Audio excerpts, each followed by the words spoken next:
Kira Grace Podcast, eu sou Kira Grace, essa é Cesalina Grace. Não é fácil de falar, trava a língua. Cesalina Grace, minha prima, pela segunda vez está aqui no podcast. Sabe por que ela está aqui pela segunda vez? Seguinte, ela faz marrom de jiu-jitsu, ela mora na Califórnia, dá aulas de jiu-jitsu só para mulheres lá, faz um trabalho incrível, mas endoidou de vez, resolveu subir o Everest. E me liga e fala assim, vou subir o Everest. Eu falei, você é louca? Não faz isso não, pelo amor de Deus.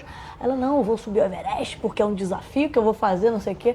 E não é que ela conseguiu? 8ª brasileira a subir o Monte Everest. E vai passar tudo pra gente aqui, todos os bastidores.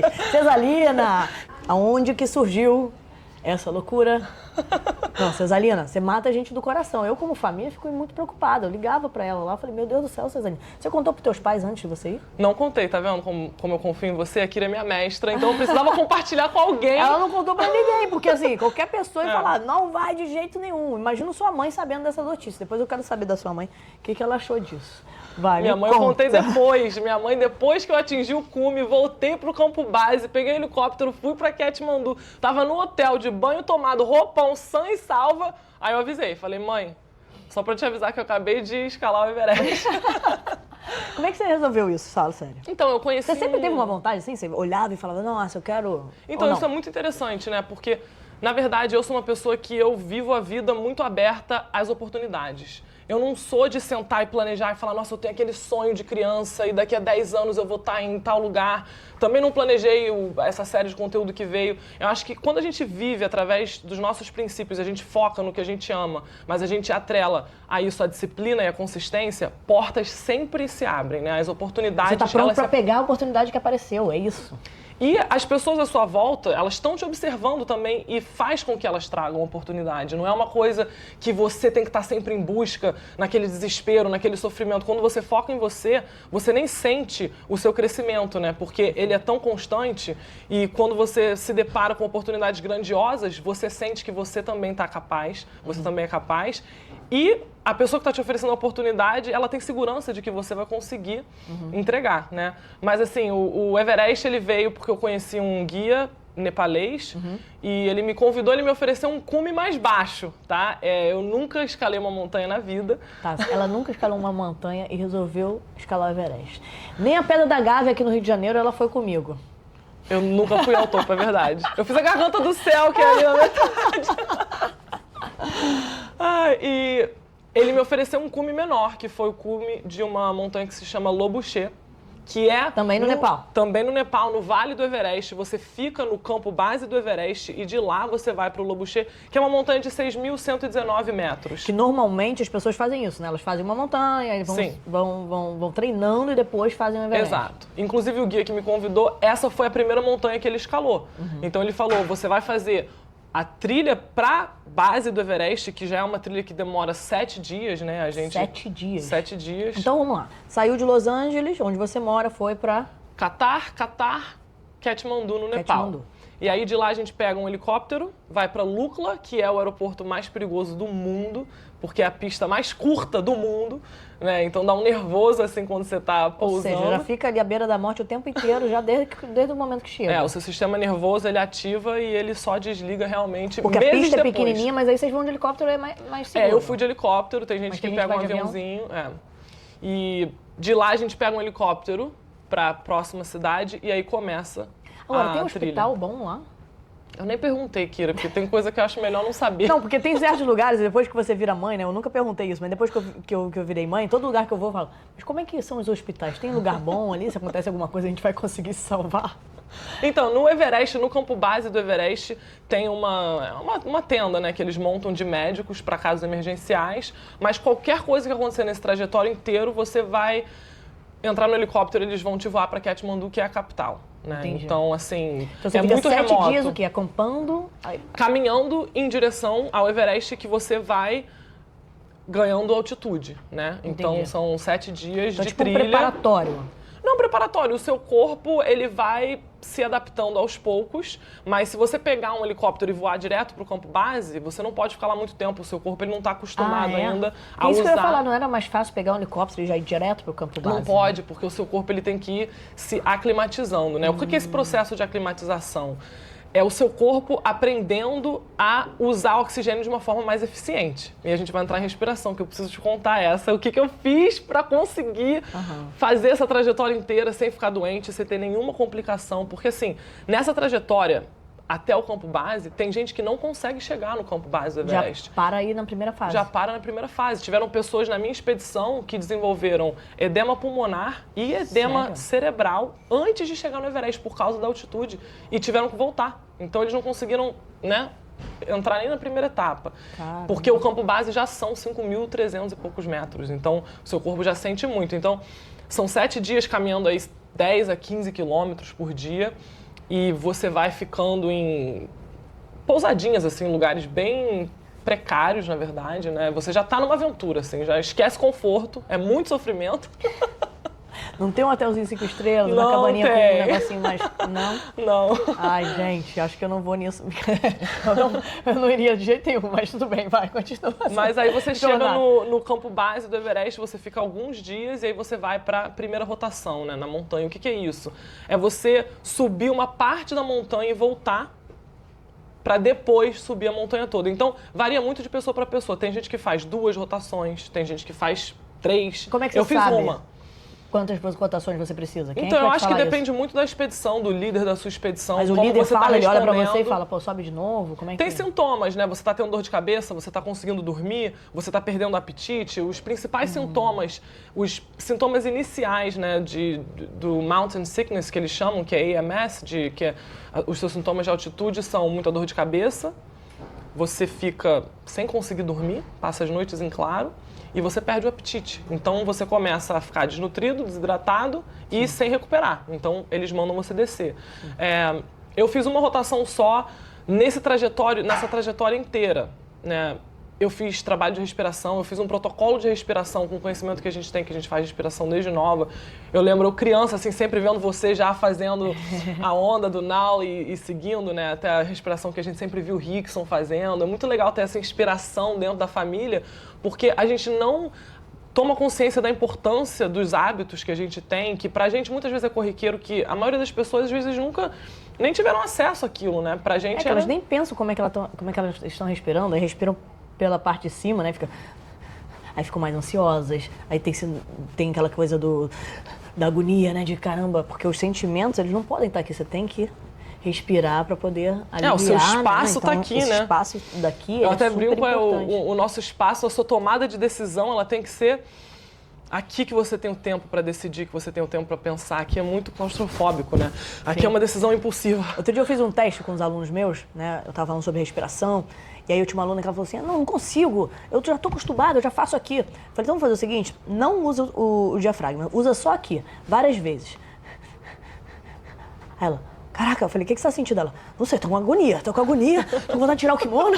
Eu falei, é isso que a gente sente. Então, assim, no dia a dia, quando nós ficamos mais nervosas, tem alguma situação, a tendência é vir para cá. Então, você tem que controlar para poder trazer a respiração pro diafragma. E aí você viveu isso na pele. Porque quando você entra numa situação extrema, que aí você vê como que essas ferramentas funcionam, né? Muito. E principalmente a aplicação desse espaço que a gente cria e da oxigenação realmente do cérebro, de como a gente usa oxigênio para transportar, né, energia para os nossos músculos, energia para o nosso cérebro, capacidade de tomada de decisão, assim, isso foi muito importante. Então eu montei esse protocolo de respiração, que eu já faço respiração todos os dias em Los Angeles, em casa, 10, 15 minutos por dia, mas aí eu montei um protocolo específico para a montanha, porque tem várias técnicas diferentes, né, para eu estar sempre ativando todo o meu pulmão, porque o que acontece? O oxigênio lá é tão limitado que o seu pulmão ele começa a reduzir a capacidade dele de operar. Então você não usa mais 100% do seu pulmão. E aí o seu pulmão vai enfraquecendo. Então muita gente desenvolve pneumonia, muita gente desenvolve tem muita dificuldade de respirar, mesmo que, né, você receba oxigênio. Tem gente que começa a usar oxigênio muito mais abaixo da montanha. E quanto mais você conseguir esperar para usar oxigênio, melhor é para você. Menos risco você tem. Até se acontecer alguma coisa com o seu equipamento, o seu corpo está mais aclimatizado, né? Então, assim, a montanha do Everest, ela consiste pelo campo base, que é onde a sua expedição monta a sua vida, que é onde tem as pessoas que fazem a sua comida, que você fica a maior parte do tempo ali. São 50 dias de expedição completos, são 38 dias na montanha a partir do campo base, entre o campo base e as suas rotações, e na montanha eu morei praticamente 12 dias já em altitude muito alta, né? Então você vai do campo base, você passa pelo Khumbu Icefall, né? Que é uma parte de geleiras desacopladas que estão sempre em movimento, constante. Não, eu vi um documentário no Netflix que era de um terremoto que teve lá. E eles mostram muito essa parte, que são os precipícios, assim, no meio do negócio. São fendas de mais de 100 Nossa, metros. eu tenho medo de altura quando eu só de ver o vídeo eu já ficava assim, agoniada. Eu falei, meu Deus do céu. E aí eles colocam uma escadinha que só cabe um pé de cada vez, né? Que você tá com aqueles ganchos, que são os crampons, pra você conseguir andar na neve e você tem que atravessar Não, e é uma essas fenda. escadinhas. Não, você não tem noção. É muito alto, Cesalina. É muito alto. E eu morro de medo de altura também. E aí, você olhava pra frente, tipo assim, qual era o foco? Você tem que... Não olha pra baixo, não olha pra baixo, o problema é que tem que olhar. olhar, porque você tem que ver onde você vai colocar o seu pé. Esse é o mais difícil. E realmente, assim, o interessante é que às vezes, como essas geleiras elas estão constantemente se movendo, eles amarram uma escadinha dessa na outra. Então, assim, quando eu subi a montanha, entre uma geleira e outra era uma escadinha. Na minha volta, quando eu voltei, eram 4 amarradas com uma cordinha que você fala, gente, essa cordinha, isso não vai me segurar, né? Uma escadinha amarrada na outra. Então, é o tempo todo você tendo que controlar o seu sistema nervoso. Respira, foca, caminha. Pensamento positivo, né? Tem muito isso, muita interferência. Você lida o tempo todo com muita gente com medo. Muita gente da expedição desistiu, pessoas com muito mais experiência que eu, montanhistas na minha expedição que, né, escalam há mais de 20 anos, que já estavam na 3ª tentativa do Everest, não chegaram ao cume e desistiram. Então, assim, e algumas pessoas morreram nesse caminho. Essa foi a temporada mais fatal da história do Everest, né? Então, assim, eu nunca tinha escalado na minha vida, estava aprendendo sobre equipamento, sobre, assim, um overload de informações, tendo que lidar todo dia com notícias de que teve algum acidente, de que alguém morreu, pessoas super experientes morrendo na montanha, e você tendo que manter o seu pensamento positivo e se concentrar. Como eu estou me sentindo, eu me preparei, né? E estou me sentindo segura, estou me sentindo capaz de continuar, estou me sentindo bem, e você o tempo todo se, né, avaliando e controlando os elementos que dão para controlar e aceitando que o que está fora do seu controle está na mão de Deus também, né? Sim. São lições para a vida, né? Que você sai de lá já outra pessoa. Mas o que é muito interessante, que eu queria muito passar essa mensagem, que me foi oferecido outra montanha, né? Me foi oferecido o cume do Lobuche. E muitas vezes na vida a gente, às vezes, também recebe uma oportunidade ou uma proposta de algo que está um pouco abaixo do que a gente acredita que é capaz e que almeja, e às vezes a gente aceita algo que a gente, no fundo, sente que a gente pode entregar mais ou que a gente merece mais. E, apesar de nunca ter escalado, quando eu fui, né, abordada com essa oportunidade de subir Lobuche, eu entrei completamente nesse universo. Eu liguei para diversos montanhistas profissionais, eu mandei mensagem no Instagram para pessoas que eu já acompanhava desse universo, eu assisti todos os documentários. Você estudar profundamente sobre o montanhismo. E eu procurei o treinador que era o maior treinador, né, o Mike McCassell, de atletas de endurance de montanha. Então, ele começou a me preparar e a nossa preparação física foi tão bem executada que em uma das minhas conversas com ele eu falei: olha, minha personalidade não está conseguindo se adaptar a essa montanha menor, sabendo que eu vou estar no Vale do Everest. Você acha que é possível subir o Everest? Porque eu vou até lá para subir essa montanha menor? Não, então, isso que eu fiquei pensando. Você faz tudo para uma montanha menor, e depois tem que voltar lá de novo para subir o Everest. Vamos embora pro... Falei, é possível, é muito perigoso. Bora pro desafio gigante. E aí o interessante foi que ele falou: Cesalina, na verdade, eu tô te treinando pro Everest desde o primeiro dia do seu treinamento. Eu só não falei nada porque eu preciso fazer a sua avaliação aqui. A gente tinha marcado um camp de altitude, né? Que são 3 dias numa cidade mais alta, em Portland, com uma academia aclimatizada para simular a altitude da montanha. Ele falou: eu vou fazer a sua avaliação depois desse camp e eu vou poder te dar uma decisão precisa, assim, se você pode fazer, se você está preparado ou não. E foi muito interessante, porque aí quando a gente acabou esse camp, que foi na 4ª semana de treinamento, eu tive 7 semanas para me preparar, ele falou: você vai subir o Everest. Então, eu fiquei sabendo 2 semanas antes, eu tinha 15 dias agora para fazer tudo acontecer pro Everest em vez dessa montanha. Então foi... Que maneiro, cara. E aí você, enfim, chegou lá, quando você bateu o olho, olhou o Everest, qual é a altitude? A altura do Everest altura, né? 8.848 metros. É a montanha mais alta. Você chega no campo base, você vê? Não dá pra ver o cume do Everest. Porque passa das nuvens. Porque quando você tá no campo base, né, você é cercado de outras montanhas. Tem a montanha do Pumori, tem Nuptse, tem Lhotse, tem o Everest. E tem esse Khumbu Icefall, que são essas geleiras, e aí depois você começa a subir. Então você não consegue ver o cume do Everest da base, né? O que até gera mais nervoso ainda, porque você fala, gente, eu não consigo ver a montanha, né? Eu tenho que subir essa geleira e fazer essa curva aqui do outro lado, e de lá a gente consegue ir. Como é que é pra comer lá? Então, eu tava numa Na expedição... mochila, ou eles têm uma estrutura lá que levam comida?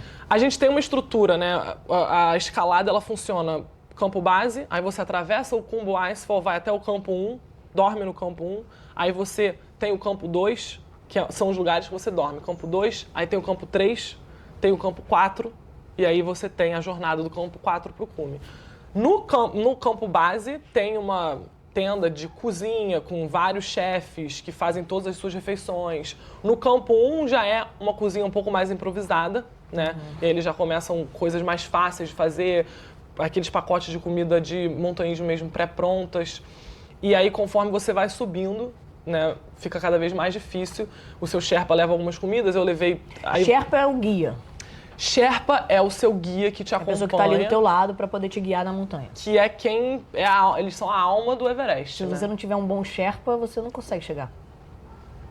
Olha, quando você chega numa altitude muito alta, vira praticamente cada um por si, né? Porque eles também são humanos. Sim. E apesar deles terem nascido no Nepal, assim, eles têm uma adaptação muito melhor, eles têm um conhecimento muito maior da montanha. Você não chega no topo do Everest sem um Sherpa. Inclusive, você nem pode, né? Porque o governo não permite, por lei, que um escalador escale o Everest sem um Sherpa. Eles são fundamentais para você chegar lá em cima, mas tem muita controvérsia que o pessoal fala, o Everest você pagou, chegou, você paga e eles te levam. Ninguém te leva, entendeu? Louco. Eles não Pagou, dão... chegou, quero ver lá então, paga lá. Inclusive, as mortes que tem, eles não conseguem trazer os corpos para baixo, né? Isso é uma dificuldade muito grande, você conseguir ter essa superação mental durante a escalada, quando você está cruzando um corpo que, inclusive, às vezes morreu, teve corpos que eu vi com menos de 24 horas, então... Você está praticamente vendo uma grande parte do que é a possibilidade para você ali, né? Então você tem que o tempo todo reavaliar suas decisões. E os corpos ficam ali para sempre? Ficam ali para sempre, Kira. São muitos poucos corpos são levados lá para baixo. Muito poucos. E aí, fica congelado? Você vai ver vários assim? São, e eles se tornam até marcos na montanha, né? Você tá onde? Eu tô aqui no... Eles têm nomes, né? Jura? Tô aqui no corpo tal. Tô aqui no luva verde, tô aqui na bota tal. Então, eles se tornam marcos. Os que estão... Tem alguns corpos que são famosos, que estão lá há muito tempo, né? E é difícil, tá todo mundo no limite. O corpo, ele fica muito pesado. A loucura, né? Porque tem tão pouco oxigênio que os corpos, eles não se decompõem. Não tem oxigênio suficiente para sustentar a vida nem dos germes decompositores. Sim. Então, o corpo fica intacto. Caraca. É uma loucura. É muito mental, né? É muita pressão mental. Assim. Quanto custa para ir pro Everest? Depende muito do pacote que você faz, né? Assim, São várias, empresas que fazem isso? São várias empresas. Tem as mais tradicionais. Você só pode ir com uma empresa. Você só pode ir com uma empresa ou com o seu guia, né? Tem alguns guias que são guias boutique, que eles pagam uma porcentagem para as empresas maiores para poder usar a estrutura e a logística deles, de helicóptero, de assessoria de tenda, de os trabalhadores de high altitude. Mas assim, o Everest ele pode variar. Se você for em nas empresas mais baratas, com menos estrutura, acho que a partir de 30, 40 mil dólares. E tem 30, 40 mil dólares é mais barato. É a mais barata. E o mais caro? O mais caro é 250 mil dólares. 250 mil dólares, que aí você tem um tratamento mais VIP, assim, exclusivo? Um tratamento mais VIP. Você vai subir com algum guia que é mais celebridade, eles vão te dar uma barraca que é um dome, com vista, com cortina, com cama, com colchão, com aquecedor. Você vai ter um conforto muito maior. Muito maior. Muito maior. E aí tem um pessoal para filmar também? Não tem uma estrutura Então, dessa? essa de 250 mil, eles vêm com um filmmaker, vêm com certos benefícios que as outras não têm. Eu fui no meio ali, fui no máximo do conforto pro mínimo de investimento. Sim.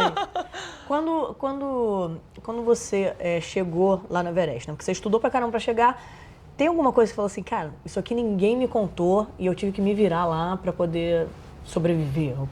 Muito.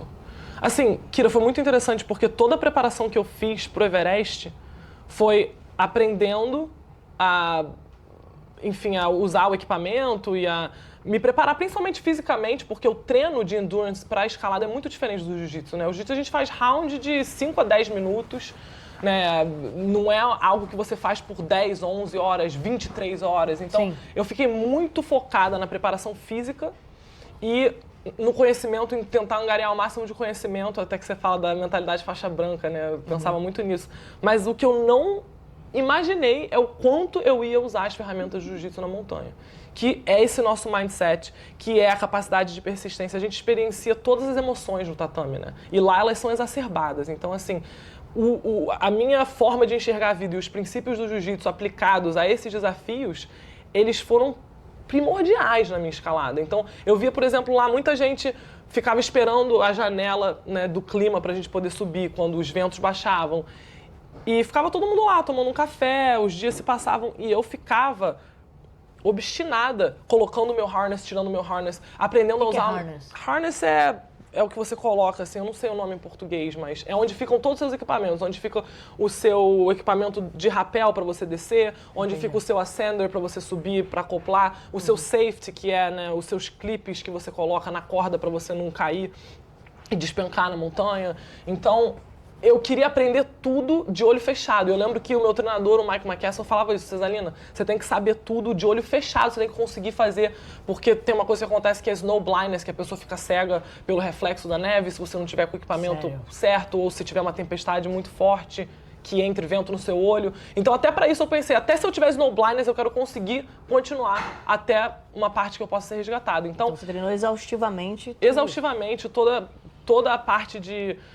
tanto de lidar com o clima, como toda a parte técnica, o que eu podia fazer. Então, eu estava muito focada. E, principalmente, assim, de saber que uma coisa muito interessante do jiu-jitsu é que ele faz com que a gente se sinta capaz, né, de enfrentar desafios. Independente do nosso estado mental. Porque tem dias que a gente vem treinar e a gente está estressado, tem dia que a gente vem treinar e não está se sentindo tão bem, tem dia que a gente vem treinar e receber uma notícia ruim de algo que aconteceu. Mas a gente cria esse mindset de você aparecer. É o controle que a gente tem é de você estar lá, né? E aprender a lidar da forma que você pode lidar no dia. Então, eu fiquei muito com esse mindset de eu não vou deixar nada externo interferir na minha crença sobre mim mesma, sobre o que eu sou capaz. Porque, assim, era totalmente fora da curva uma pessoa que nunca subiu uma montanha tá lá tentando subir o Everest. Então, os escaladores, eles sentavam comigo ali. E aí, qual montanha que você já subiu? É a conversa, né? Sim. Ah, nunca subi. Então, muita gente falou pra mim, mas... Cara, tá louco? Ah, legal. Pô, acho que você vai conseguir chegar no campo 2. Ninguém acreditava em mim ali. Entendeu? E até a forma deles acharem que estavam me apoiando. Ah, pô, no campo 2 acho que você chega. Não, você vai conseguir passar o cumbo. E eu assim, não, eles não estão entendendo. É inegociável pra mim, eu vou chegar no cume.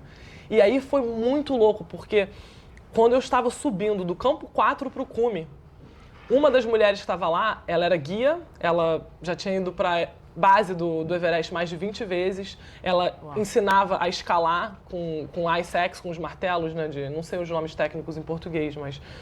E ela estava escalando, ela estava sempre mais à frente, ela era a mais rápida. E ela foi a principal que falava assim, ah, não, acho que você vai conseguir chegar no campo 2 e tal. Achando que estava me incentivando, mas eu via aquela coisa da pessoa nem cogita a possibilidade. E quando eu estava indo do campo 4 pro cume, você começa a escalada à noite. Você começa a escalada... Tem gente que começa às 8 da noite, eu comecei 10h40 da noite. E é um breu completo, você vê as luzinhas, assim, né, subindo a montanha. E está subindo, e eu começo a ver uma luzinha vindo à minha direção. Eu falei, peraí, estranho, tem alguma coisa errada. Porque não deu tempo ainda de ninguém chegar no cume. Não devia ter nenhuma luz vindo à minha direção. Todo mundo devia estar subindo. E a gente estava, assim, a 4 horas do cume. Pensa que você está 50 dias numa expedição. Nas últimas 4 horas dos seus 50 dias no Nepal, eu vejo essa luz descendo e quando eu cruzo, era essa mulher. Ela tem mais de 30 anos de experiência em montanhismo. Eu não acreditei. Eu falando com ela, Danica, onde você vai? E ela falou, tá muito frio, tá com uma tempestade de vento muito forte, tá muito perigoso, não vale a pena. Eu vou descer. E assim, aquilo foi o cenário de maior desafio mental de você ver, caramba, se essa pessoa que é tão experiente está desistindo, que loucura, né? Eu vou continuar, mas assim, eu vi, naquele momento eu falei, nossa, o jiu-jitsu vai me levar ao topo. Não foi a técnica, não foi a quantidade de anos que eu me dediquei. Eu consegui aprender o suficiente para estar aqui com segurança, para estar conseguindo, né, fazer o necessário, para estar encarando meus medos, mas o principal, que é a mentalidade campeã, a força mental, isso eu não vou quebrar nunca. Eu posso cair num crevasse aqui, eu posso vir uma avalanche na minha cabeça, pode acontecer o que for, mas posso cair, quebrar minha perna, mas me quebrar mentalmente isso não vai acontecer. E a única razão que eu não vou chegar lá em cima é se acontecer um desastre, mas não porque eu fracassei na mente. E foi essa diferença entre você conseguir chegar no final e você não conseguir. Ela desceu, né? E foi uma vitória para mim muito grande de saber que o jiu-jitsu ele se aplica em qualquer situação na vida, em qualquer desafio. Agora, quando você chega lá em cima, César, eu vi uns vídeos lá que você colocou, realmente são rajadas de vento. Porque você olha a foto, né, da pessoa no cume, parece que tá assim, ó, tipo, uhul. Mas é uma loucura aquilo ali, uma rajada parece que vai te levar. E aí, de repente, vem, você não enxerga nada. Como que é esse sentimento ali quando você tá chegando? Sim, então, essa temporada foi muito complicada no clima. A janela do cume foi muito curta, porque os ventos, tinham dias que tinha vento lá no cume de 120 a 150 km por hora. Os Sherpas, que vão na frente de todo mundo, que dão a abertura da temporada, né? Que vão prendendo as cordas até o cume, que esses são os heróis da montanha, eles não conseguiam chegar ao cume. Né? Então a janela do cume ela vai se reduzindo porque não tem corda ainda, porque eles não conseguiam. Então assim, os 3 primeiros Sherpas do Fixing Team, que eles chamam, que vão instalando as cordas na montanha, eles morreram na abertura da montanha, no Kumbu Icefall já. Mentira. Caiu um Serac gigante que aterrou eles. É uma geleira que desacoplou da montanha e arrastou eles e eles caíram num crevasse, nessa fenda, e ninguém conseguiu resgatar. Né? Os corpos estão lá até hoje. Então, e são os 3 mais experientes da montanha. Então tiveram que montar uma outra equipe para ir colocando as cordas. E a outra equipe que substituiu essa, quando estava indo lá em cima do campo 4 para o cume, teve que ser resgatada por causa dos ventos. 2 deles não conseguiram. Uau. Então, assim, foi muito complicado. No dia que eu subi, tinha um vento de 70 km por hora. Eu peguei uma tempestade num ridge ali, super perigosa. A gente teve que se abaixar e esperar a tempestade passar. Então, realmente, assim, que foi o que fez ela desistir, por exemplo. Quando ela viu as tempestades, ela viu que o risco era muito alto e ela resolveu voltar. Né? Então, assim, é imprevisível o clima, não tem como... Agora, tem umas avalanches do nada. Tem umas avalanches do nada. Tem uma avalanche. Então, Você é treinada para essas avalanches? Para, tipo, saber lidar com isso? Como é que é? Não, ninguém treinou para avalanche, mas o que eu acredito, né? As pessoas que estão ali, todas já subiram outras montanhas, então elas já lidaram com avalanches. Eu acho que as pessoas, elas assumem que você sabe o que fazer, né? Então, assim... Eu vi avalanche lá quase todo dia, porque você tá no campo base, que é um vale cercado de montanhas, mas você vê aquelas avalanches distantes, mas você escuta o barulho, né? E nas primeiras noites eu escutava o barulho, eu lembro que eu saía do meu saco de dormir, eu abria a barraca e eu ia ver correndo assim, pra ver se aquela avalanche estava vindo pra cima de mim, né? Eu ficava super nervosa. E aí eu olhava, não, é longe. E aí teve uma avalanche que veio super perto da gente, às vezes a gente viu o estrago no dia seguinte. Mas o que eu reparei é que eu era a única pessoa que saía da barraca pra ver o que estava acontecendo.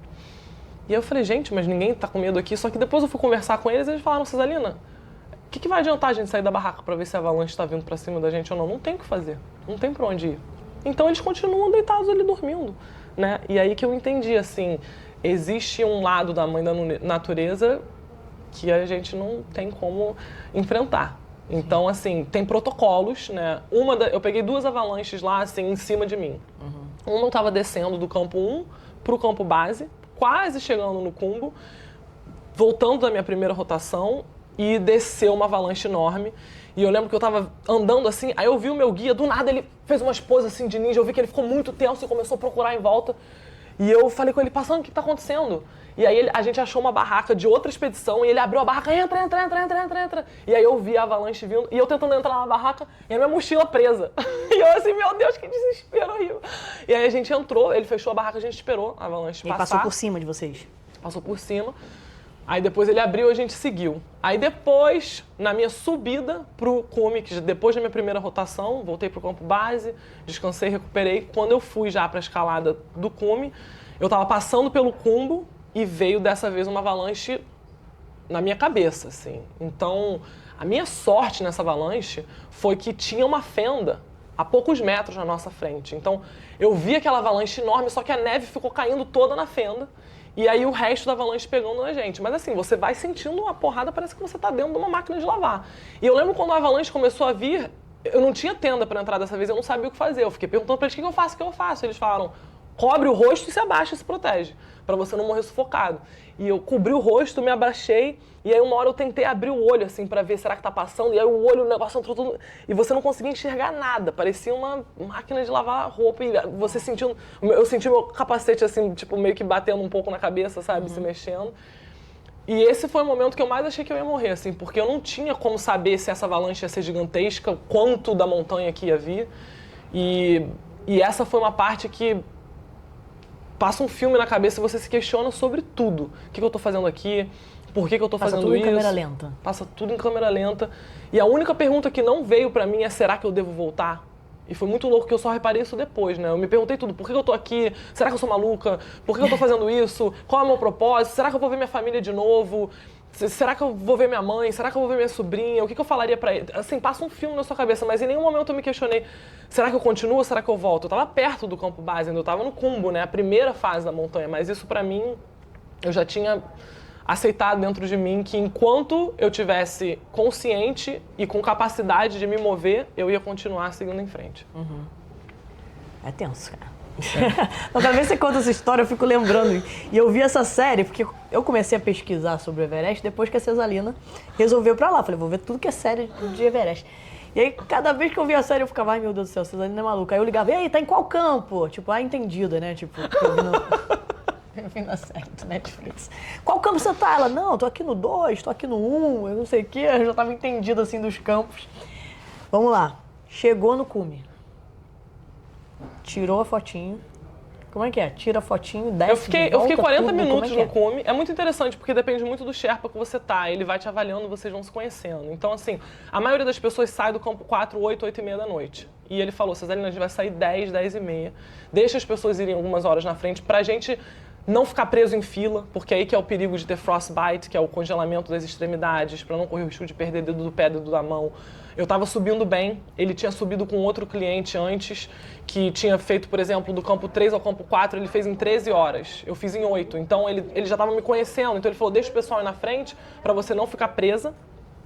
E a gente vai chegar no cume numa hora que não tiver ninguém. Então quando eu fui num dia, na verdade, que tiveram pouquíssimos cumes, porque foi um dia que tinha tempestade de vento, mas quando eu cheguei no cume o tempo abriu. Então eu tenho uma foto com o céu azul atrás, eu não acreditei. Irado. E a gente ficou 40 minutos no cume e depois voltou. Mas o mindset, né, a importância do mindset. 90% das mortes na montanha acontecem na descida. Sério? Então eu estava preparada já para isso. E o meu treinador... Por quê? Por quê? Vários motivos. Um, você já está num estado de exaustão muito grande e existe uma coisa que se chama febre do cume. Que você está enxergando o cume e o seu corpo está te falando, eu não consigo dar mais um passo. Mas a pessoa ela fica tão vidrada em chegar que ela se desconecta de si mesma. E quando ela chega, ela não tem mais capacidade para descer. Então ela tem falência dos órgãos, ela tem um ataque cardíaco, ela não Sério? consegue.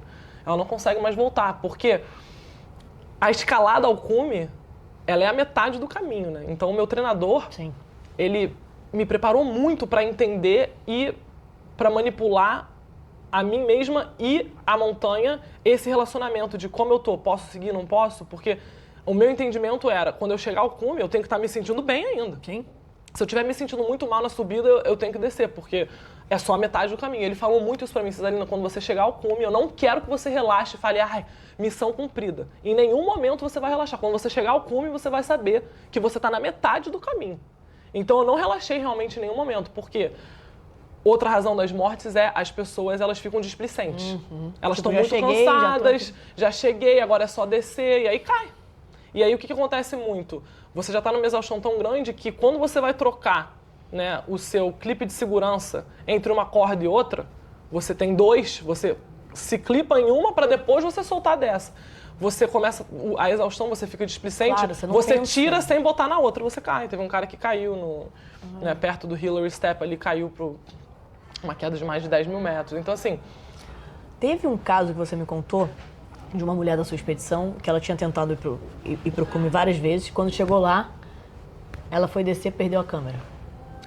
Não foi? Foi. Ela, na verdade, foi a primeira vez que ela tentou o Everest. Ela subiu o Lobuche, que é a montanha que era para subir, ela já tinha escalado essa.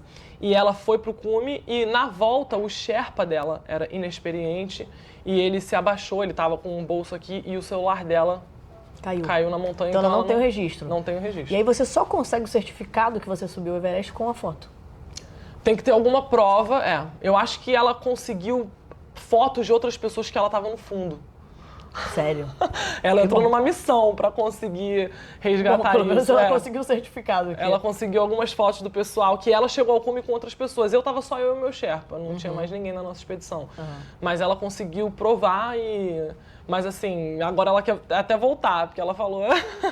Nossa que ela Senhora, trouxe você pensa em voltar? Pro Everest, acho que não. Pelo amor de Deus, Celina, chega, já foi. Já foi, é muito risco. Já chegou lá, já chegou lá. E vem cá, quais são os planos agora, sabendo que você está com uma palestra super bacana para falar sobre mentalidade campeã, jiu-jitsu para a vida e também essa sua experiência no Everest? Eu senti muito que o Everest, para mim, pessoalmente, ele foi a prova do quão poderosos são os princípios do jiu-jitsu, né? E eu já tinha uma palestra montada que eu apresentava os princípios do jiu-jitsu para a vida, para empresas, para vendas, para encarada de desafios, para a importância de se montar uma equipe, de ter mestres, líderes, pessoas que te aconselham. E eu senti muito que o Everest ele fechou o ciclo completo do poder da nossa filosofia de vida para qualquer desafio, realmente. Porque o que fez com que eu tivesse sucesso nessa expedição foi a base mental e a estrutura, a postura, a mentalidade, o coração, que a gente chama de campeã, que foi aplicado ali, nas decisões do dia a dia. Então, assim, o jiu-jitsu, ele torna a gente melhores seres humanos mais capazes, mais corajosos, mais calmos, né? Vai te tornar uma mãe melhor, vai te tornar uma chefe melhor, positivos e encarando desafios de uma forma engrandecedora, em vez de uma forma destrutiva, né? Sim. É isso, pessoal. Cessalina, qual o tempo de preparação até iniciar e qual o tempo de subida quando chega na montanha? Você vê, podcast é assim, ó, nossa equipe está curiosa aqui, já mandando pergunta, entendeu? Seguinte, qual o tempo de preparação que você fez e qual é o tempo de subida? O meu tempo de preparação não é o ideal, não é o recomendado, né? Como a gente falou, foi uma oportunidade que surgiu um pouco em cima da hora. Eu tive 7 semanas para me preparar, só isso. Normalmente uma pessoa... Tem gente que se prepara por 10 anos, né? Que monta um planejamento de quais montanhas vai subir durante 5 anos. Vai subindo várias montanhas e vai... subindo várias montanhas. Começa por Kilimanjaro na África ou começa com Aconcagua na América do Sul e vai aumentando, vai subindo montanhas um pouco mais altas, vai se testando como o seu corpo responde em altitude. E vai pegando experiência em como lidar com avalanche, como, né, você se auto-resgatar, também tem essa técnica de você se auto-resgatar na montanha. E aí, aos poucos, você vai se preparando, né? Quando a pessoa decide escalar o Everest, a maioria treina, eu acho que por 6 a 9 meses, no mínimo, de preparação física. Eu tive 7 semanas, o que foi uma loucura. Caraca. E aí o tempo... mas é 7 semanas, mas assim, você vem se preparando sempre, você está sempre muito ativa, você se alimenta bem, então acho que isso também fez diferença, né? Que é aquele lastro que você já cultiva desde sempre. Que é aquela frase, né? Se você tá sempre pronta, você não precisa se preparar. Exato. Então eu foquei naquelas 7 semanas num treino específico de escalada e o treino era super pesado, era mochila com 15 quilos nas costas, fazendo subida de 3 horas e meia e também na descida, fazendo treino específico para fortalecer, né, a minha musculatura para descida, para conseguir segurar muito tempo.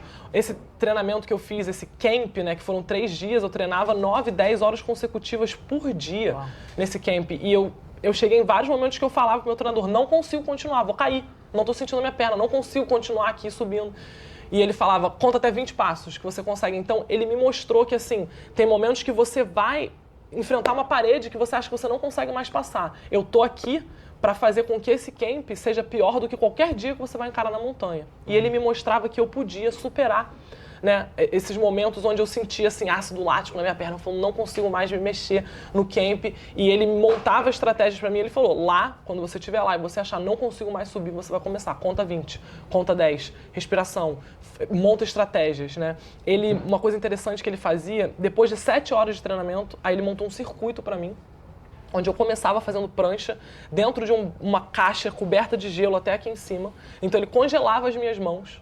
E aí eu fazia 2 minutos de prancha, ia direto para a parede, fazia aquela cadeirinha, sentava, ele botava placas de peso no meu colo, e aí ele trazia Lego, e eu tinha que conseguir montar o Lego. Eu não podia sair da cadeirinha enquanto eu não tivesse montado o Lego. Isso com as mãos congeladas e as pecinhas desse tamanho.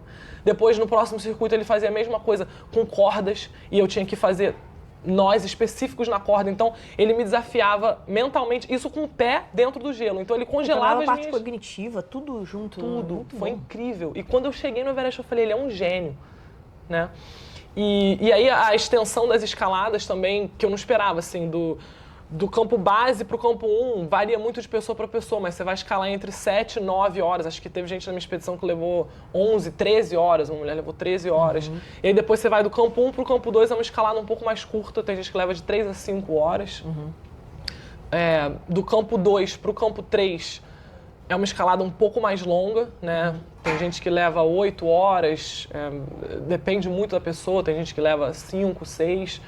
E aí do campo 3 para o campo 4, né? Teve gente que levou 13, eu levei 8, acho que varia, talvez pessoas consigam fazer mais rápido. Não é uma corrida, né? O importante no Everest constância. é a constância. Você não pode parar. Então, ache um ritmo que é o seu ritmo. Então, isso tudo veio muito do jiu-jitsu. Respeite a si mesmo. Respeite o seu ritmo, as suas habilidades. Capitalize nas oportunidades, mas não se influencie pela velocidade ou pela técnica ou pela explosão do outro, né? Então, assim, o importante é você não ficar parando. Acha um ritmo que você consegue seguir por horas e horas a fio. E aí, do campo 4 para o cume, como que acontece? Você vai do campo 4 para o cume para o campo 2. Porque você já está... A partir do campo 4, você está no que eles chamam de zona da morte, que é as suas células elas já estão morrendo. Então, quer você esteja usando oxigênio ou não, o seu corpo ele está morrendo. Ele já está, enfim, morrendo mesmo. E quando você vai do campo 4 para o cume, você não pode voltar para o campo 4 e dormir no campo 4 de novo. Você tem que descer da montanha. Então, você vai, no dia do cume, você vai do campo 4 para o cume, para o campo 2. Então, eu fiquei escalando 23 horas sem parar. Nossa Senhora. Não, você nem inventa de ir de novo pra lá, hein? Não vou chamar não, tua mãe, não vou vou falar não. pra... Agora eu tô com projetos de aplicar isso tudo também de volta pro jiu-jitsu e de seguir focada nessa metodologia para meninas, para mulheres. Eu sempre venho pro Brasil, faço essa imersão aqui na Gracie Corps, que é o paraíso e a enciclopédia do jiu-jitsu, que é a Kira. Sempre venho aprender sobre metodologia, desde a jornada do aluno, de quando ele entra nesse espaço, né, como que você representa já a filosofia e os princípios do jiu-jitsu fora do tatame, na interação entre a equipe, O segredo na do experiência. jiu-jitsu está na filosofia, né? Nessa maneira de entregar para o aluno. E por que você resolveu focar no público feminino? Acho que você é a única, não sei se tem outras pessoas que focam só nesse público feminino. Você dá aula para crianças, para mulheres, como é que é? Foi. Então, quando saí do Brasil, quando eu tinha 17 anos e fui para a Inglaterra, eu passei por várias situações que aqui no Brasil eu não passava, né? A gente tinha uma família, que tinha mais gente até morando aqui na época, na nossa infância. Agora, realmente, todo mundo se espalhou na missão de espalhar o jiu-jitsu. Mas eu sentia muito essa proteção do clã aqui, então eu não era tão exposta. E também era mais criança, né? Então, com 17 anos, quando eu me mudei para a Inglaterra, eu comecei a passar por situações de pessoas me seguindo até em casa, de gente que tentou me colocar no carro, de gerentes de lugares que eu trabalhava que me bloquearam e não me deixaram embora. E eu comecei a notar que eu estava usando muito jiu-jitsu fora da academia, porque eu fiquei 4 anos sem colocar o kimono e foi a fase da minha vida que eu mais usei o jiu-jitsu. E foi uma fase de virada de chave para mim que eu falei, gente, peraí, eu não acredito que as mulheres passam por isso o tempo inteiro.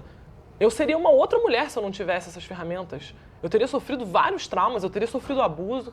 E aí, através de você, eu comecei a estudar mais as estatísticas. Eu vi que você usava muito as estatísticas de agressão às mulheres e que a sua metodologia era muito baseada em situações do dia a dia, até com as crianças, né? O jiu-jitsu verbal, como você se posiciona se um amiguinho te empurrar para fora da fila.